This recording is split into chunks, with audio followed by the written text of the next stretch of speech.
हिंदू मुसलमान, हिंदू मुसलमान, हिंदू मुसलमान।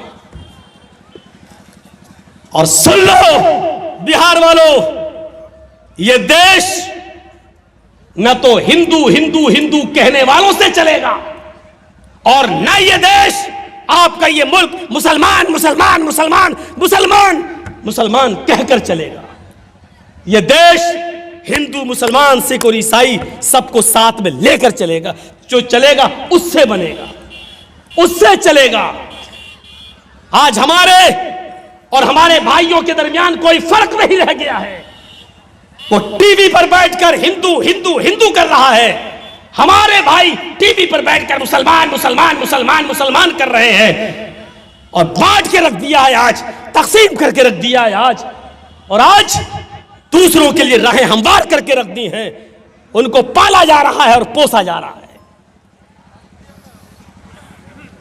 मैं नहीं जानता हूं दिलों का हाल, अल्लाह जानता है, लेकिन माफ कीजिएगा नुकसान बहुत बड़ा हो रहा है। मैं जानता हूं कुछ लोगों के दिलों में चुभ रही होगी बातें, कांटा। मौलाना साहब बस नाम मत ले लेना, घबराओ नहीं, नाम नहीं लेंगे। जो काम बगैर नाम से हो जाए तो नाम लेने की जरूरत क्या है? मेरे भाइयों, ये आपको देखना पड़ेगा, सोचना पड़ेगा। ये देश सबका है और सबके नाम पर बना था, सबने कुर्बानियां दी थी, इसलिए भाईचारे को खत्म मत होने दीजिए। गलती हिंदू भाइयों की नहीं है, गलती सिख और ईसाइयों की नहीं है, गलती इस देश के किसी नागरिक की नहीं है, गलती उन नेताओं की है जो हमें और आपको एक दूसरे के खिलाफ नफरतें भरवा रहे हैं। देखा था ना, यही मीडिया वाले कितना पीछे पड़े थे, कितना पीछे पड़े थे मीडिया वाले मरकज निजामुद्दीन पर। कोरोना फैक्ट्री, कोरोना बम, इस कोरोना फैक्ट्री और कोरोना बम में कहां चला गया अर्नब गोस्वामी, कहां चला गया जी न्यूज? कोर्ट ने ऐसा डंडा मारा है मीडिया, इन चैनलों पर, कि जिसका दर्द इनको इस सरकार के जाने के बाद होगा, अभी नहीं होगा। अभी तो जैसे शराब पी लेते हैं ना, नशा है, मारो थप्पड़ नहीं लग रही है तकलीफ, अभी नशा है दौलत का, मिला हुआ है, हड्डियां पड़ी हुई हैं इनके सामने, अभी एहसास नहीं है, अभी एहसास नहीं है। जब देखेंगे कि हमने क्या किया, कोर्ट ने वो डंडा मारा है कि सिर्फ मरकज को बदनाम किया गया, निजामुद्दीन का, मौलाना साद का कोरोना से कोई ताल्लुक नहीं। वो कोरोना बम, कोरोना आतंक, कोरोना फैलाने की फैक्ट्री, क्या क्या जुमले नहीं बोले गए थे। तो ये कौन कर रहा है? कहां से आ रही है ये नफरतें, कहां से? तो ये हमें और आपको समझना पड़ेगा। ये देश, हमारा मुल्क, न तो सिर्फ हिंदू हिंदू कहने से चलेगा, न मुसलमान मुसलमान कहने से चलेगा। ये हमारा मुल्क सबको साथ लेकर चलने से चलेगा। अल्लाह हमारे मुल्क की हिफाजत फरमा। दुआ करिए, ये तहज्जुद की नमाज का वक्त है, शायद अल्लाह कबूल कर ले। अल्लाह इस मुल्क के अंदर हिंदू मुसलमान सिख यहूदी ईसाई सब हमेशा से मिलकर रहे हैं, मिलकर रहे। अल्लाह उनको इसी तरीके से मिलकर रहने की तौफीक अता फरमा। हमारा भाईचारा अल्लाह बना रहे। और एक ये भी दुआ कर लीजिए, चाहे बद्दुआ कह दीजिए, और जो तोड़ रहा होगा उसको बुरा लगेगा ही, साफ कह दूं, ये बद्दुआ ही समझ लीजिए। आय अल्लाह, जो हमारे इस मुल्क को तोड़ रहा हो और हमारे भारत के टुकड़े टुकड़े करने की कोशिश कर रहा हो, आय अल्लाह तू उसको तबाह बर्बाद कर दे। देखो मिर्चें किसको लगती हैं, हमने तो देश की एकजहती के लिए दुआ की है। आय अल्लाह, जो हमारे मुल्क में हिंदू मुसलमान सिख ईसाई के भाईचारे को खत्म कर रहा है, आय अल्लाह तू उसको तबाह बर्बाद कर दे, अल्लाह तू उसको मिटा दे। क्या हर्ज है इस दुआ में? मैं तो नहीं समझता हूं कोई हर्ज है। क्यों? भाईचारा, इस शरीयत पढ़िए मेरा। खैर वो दूसरी तरफ हम चले जाएंगे। मेरे भाइयों, वक्त जरूरत नहीं है अभी उन मिसालों को देने की, पैदा करिए अपने अंदर। जज्बाती हो ना, जज्बाती, पता चलेगा। बंगाल के अंदर भी चुनाव होने वाले हैं, पता चलेगा। मेरे भाइयों, मैंने 50 बार ये कहा है बिहार की सरजमीन पर, अगर छोटा नुकसान करके बड़ा नुकसान से अगर अपने आप को आप बचा लें तो यही बहुत बड़ी बात है। मेरे भाई का पैर कटा, चचेरे फुफेरे भाई का, डॉक्टर ने कह दिया था जर्जी साहब लिख के दीजिए, अगर आप ले जाना चाहें तो ले जाइए, लेकिन लिख के दीजिए। क्या अपनी मर्जी से ले जा रहे हैं, अगर लेकर गए तो ज़्यादा दिन ये बचेगा नहीं। एक तरफ ज़िंदगी, एक तरफ पैर, पैर भी प्यारा, ज़िंदगी भी प्यारी। लेकिन जर्जी साहब, जिसका ना बाप हो ना माँ हो, अकेले फैसला करना हमारे लिए कितना मुश्किल था बंबई में। कैसे ही डिसीजन लूं, 15 मिनट के अंदर डिसीजन लेना पड़ा। फिर यही सोचा गया बड़े नुकसान से बचने के लिए छोटा नुकसान कर दिया जाए। करिए डॉक्टर साहब ऑपरेशन, काट दीजिए पैर। आज हम हिंदुस्तान में मुसलमानों की यही हालत है, यही कैफियत है। इस चीज को याद रखिए, यही कैफियत है। हमारे लिए, हमारे हक में कोई नहीं है, ये सोच लो, ये फिर याद रख लो, हमारे लिए कोई भी पार्टी बेहतर नहीं है। हम यूपी में भी कह चुके हैं, ना सपा ना बसपा ना कांग्रेस, सबने हमारा मजाक उड़ाया, सबने हमसे हमारे वोट का इस्तेमाल किया। मैं यहां पर भी कह रहा हूं कि हमारा कोई नहीं है। आप ये सोच लीजिए हमारा कोई नहीं है, लेकिन ये भी सोचिए कि बड़े नुकसान से बचने के लिए अगर हम छोटा नुकसान करना चाहें तो कम से कम छोटा नुकसान करके अपने आप को बड़े नुकसान से बचा लें। इस वक्त ये कंडीशन है हमारी, ये तो हम कर सकते हैं। ऑपरेशन हो रहा है आपका, कोई एक फर्द भी अभी उठ के नहीं जाएंगे। आप बोलिए, नहीं छोड़िए। ये कंडीशन है। जैसे उस औरत को देखो जिसके पेट से बच्चा पैदा होता है और डॉक्टर ने कह दिया जल्दी बताओ डिलीवरी होने वाली है, मैं बच्चे में से या मां में से किसी एक को बचा सकता हूं, क्या करूं?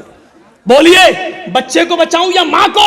ये कंडीशन आ जाए तो आप क्या करेंगे? ऐसी सूरत में एक ही सूरत बाकी रह जाती है आपकी, आप ये कहेंगे डॉक्टर साहब मां को बचा लीजिए, बच्चा जा रहा है तो जाने दो, क्या करें, कंडीशन ऐसी है। तो छोटा नुकसान करके अपने आप को बड़े नुकसान से बचाइए। ये सूरत हाल है हमारी। अल्लाह ताला इन तमाम सियासी पार्टियों को तौफीक दे और मुसलमानों के लिए हमदर्द भी बना दे, हमदर्द बना दे। हम अपने हक की लड़ाई लड़ रहे हैं, हमें भीख नहीं चाहिए, हमारा हक चाहिए। अल्लाह जो भी बरसर इख्तिदार हो उनको हमारा हक देने की तौफीक अता फरमा, भीख नहीं, हमें हमारा हक चाहिए। अय अल्लाह इनके दिलों को ऐसा मोम कर दे कि मुसलमानों के हमदर्द बन जाएं और हमारा हक हमें दे। हुदल लिल मुत्तकीन, ये कुरान मुत्तकियों के लिए, अल्लाह से डरने वालों के लिए हिदायत है। हिदायत तो सबके लिए, लेकिन बिलखुसूस जो अल्लाह से डरता है। मैंने अभी मिसाल दी, हजरत उमर फारूक ने हिदायत के चश्मे से पढ़ा, हिदायत मिल गई। अबू जहल को, अबू लहब को हिदायत नहीं मिली। मेरे भाइयों, वो अब्दुल्ला जुल बजादैन जो जंगलों में घूमा करता था और अपने चचा की बकरियां चराया करता था, भेड़ों बकरियां चराते चराते सहाबाए किराम मक्के की जंगलों में कुरान की आयतें गुनगुनाते थे। ये कुरान की आयतें सुन सुनकर इस्लाम ले आया। कुरान की आयतों ने इसके दिल में अपनी जगह बना ली और अब्दुल्ला जुल बजादैन कुरान की चंद आयतें सुनकर इस्लाम ले आया। वो हजरत तुफैल दौसी जो चुपके चुपके मक्के की गलियों में रुई लगाकर कानों में ठूस कर घूमा करते थे, मबादा कहीं मुहम्मदुर रसूलुल्लाह के कुरान के पढ़ने की आवाज मेरे कान में न चली जाए।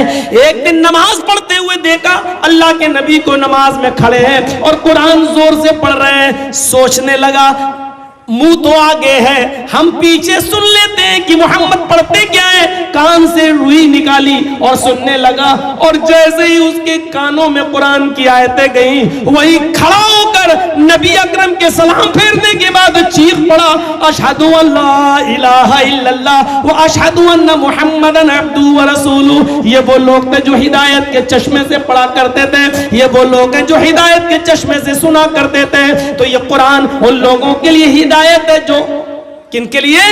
जो अल्लाह से डरते हैं और हिदायत की नजरों से कुरान करीम को पढ़ते हैं, तासुब की नजरों से नहीं। ताज्जुब की नज़र से पढ़ो तो देखो एक औरत यूट्यूब पर कैसे आती है, कुरान की एक एक आयत को कैसे कोट करके कहती है देखो क्या लिखा है इस कुरान में, देखो क्या लिखा है इस कुरान में। लेकिन अल्लाह का शुक्र है, अल्लाह ने उन्हीं लोगों में से ऐसी औरतों को भी पैदा कर दिया जो उस औरत को जवाब देती है। हमें कुछ कहने की ज़रूरत ही नहीं है, आप ही के घर से आपको जवाब देने वाला मिल गया। अल्लाह जिससे काम ले ले। हुदल लिल मुत्तकीन अल्लज़ीना युक़ीमूनस्सलाता व मिम्मा रज़क़नाहुम युनफ़िक़ून। और ये कुरान उन लोगों के लिए भी हिदायत है जो नमाज कायम करते हैं और हमने जो उनको रिज़्क़ दिया है उसमें से वो खर्च करते हैं। अल्लाह की राह में नमाज कायम करते हैं, कायम करते हैं, पढ़ना नहीं आया नमाज पढ़ो, पढ़ो नहीं, कायम करना। और कायम करना क्या है? इन्नस्सलाता कानत अलल मुमिनीना किताबम मौक़ूता। ये नमाज मुसलमानों पर वक्त मुतय्यना पर फर्ज की गई है, अपने वक्त पर। अगर पढ़ना होता तो शिया भाइयों की तरह भी जायज़ हो जाता, चलो सुबह उठो 5 टाइम की इकट्ठी पढ़ लो। शियों में तो हमारे लखनऊ में कुछ शिया लोग हमारे दोस्त हैं, वो कहते हैं हम लोग तो 1-1 महीने की भी पढ़ लेते हैं, 1-1 महीने की भी पढ़ लेते हैं। नमाज अपने वक्त पर फर्ज है। ये अलग बात है कि आप सफ़र में हैं तो आप जमा बैन सलातैन कर सकते हैं, उसकी तफसील में जाने की ज़रूरत नहीं, वरना नमाज अपने वक्त पर फर्ज है। मुस्नद अहमद के अंदर ये वाक़या भी नकल किया गया है कि हजरत अनस इब्ने मालिक रजी अल्लाह तआला अन्हु जो थे उमर इब्ने अब्दुल अजीज के दौर में, उमर इब्ने अब्दुल अजीज के दौर में जब उनकी खिलाफत थी उमर इब्ने अब्दुल अजीज की, तो ये कभी उनके पीछे नमाज पढ़ लिया करते थे और कभी पहले नमाज पढ़कर निकल जाते थे। तो लोगों ने शिकायत की कि अमीरुल मोमिनीन उमर इब्ने अब्दुल अजीज से कहा, अमीरुल मोमिनीन आपको मालूम है? कहा क्या? कि ये अनस जो हैं, अनस इब्ने मालिक, ये कभी आपके पीछे नमाज पढ़ते हैं और कभी नमाज पढ़े बगैर आपसे पहले नमाज पढ़ के मस्जिद से निकल जाते हैं, यानी आपके पीछे नहीं पढ़ते। आखिर वजह समझ में नहीं आ रही है। उमर इब्ने अब्दुल अजीज ने उनको बुलाया, आए अनस मैंने ऐसा ऐसा सुना है। कहा बिल्कुल ठीक सुना है। कहा क्या मतलब? इंतिशार कैसे? आप जमात के दरमियान इंतिशार कैसे फैला रहे हो? आप जमात से पहले नमाज पढ़ के कैसे निकल जाते हो? ये अलग बात है कि जमात हो गई चलो बाद में आके पढ़ लो, लेकिन जमात से पहले तुम नमाज पढ़ के कैसे निकल जाते हो? तो हजरत अनस ने जो जवाब दिया, मुस्नद अहमद में आज भी लिखा हुआ है, अनस इब्ने मालिक ने जवाब दिया, अमीरुल मोमिनीन आए उमर इब्ने अब्दुल अजीज, मेरी आंखें जनाबे मोहम्मद रसूलुल्लाह के नमाज के औकात को पहचानती हैं। मेरी आंखों ने देखा है कि अल्लाह के नबी ने फजर कब पढ़ी, जोहर कब पढ़ी, असर कब पढ़ी, मगरिब कब पढ़ी, ईशा कब पढ़ी। मेरी आंखें अभी धोखा नहीं खा रही हैं। मेरी आंखों ने जनाबे मोहम्मद रसूलुल्लाह के नमाज के टाइम को देखा है, नमाज के वक्त को देखा है। जब आप उस वक्त नमाज पढ़ते हैं जब जनाबे मोहम्मद रसूलुल्लाह ने पढ़ी है, तो मैं आपके पीछे नमाज पढ़ लेता हूं, और जब देखता हूं कि आप लेट हो गए और अव्वल वक्त निकला जा रहा है, नबी अकरम की जो नमाज का वक्त है वो निकला जा रहा है, तो फिर मैं पहले नमाज पढ़ लेता हूं अव्वल वक्त में और नमाज पढ़कर निकल जाता हूं। इसलिए कि मैं आपको तो नसीहत नहीं कर सकता, लेकिन